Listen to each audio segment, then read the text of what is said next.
Hello guys, good morning. कैसन बनी रहुआ सब? आशा करतन कि बहुत अच्छा हो हम लोग। आज हम कुछ बतावे के चाहतनी जौन कि बहुत लोग के पता ना बा। चलिए हम बतावतनी। रो लोग देख सकतनी हम सुबह के नाश्ता की तैयारी करतनी। सब्जी रोटी बनावे के तो है प्याज हटे।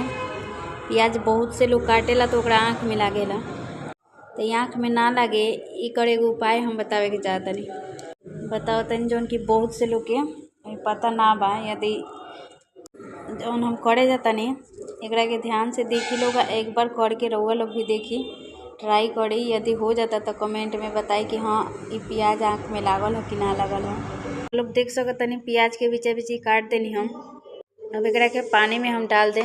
पानी में डालला के बाद एकरा के काटेम तो बिल्कुल आँख में ना लगे। रउआ लोग भी ट्राई कर सकतनी, ठीक बा? तो ट्राई करके रउआ ज़रूर बताएम कि हाँ का रिजल्ट आइल है, कमेंट में ज़रूर बताएम। तो हम जातनी सबसे पहले सब्जी बनावे की तैयारी करे, ओकरा बाद हम रोटी बनाएम। रउआ लोग देख सकतनी एने मटर बाटे, एमे गोभी बा और ये प्याज, धनिया पत्ता, मिर्ची, टमाटर सब तैयारी कर ले बनी। ओकरा बाद सब्जी बनाएम।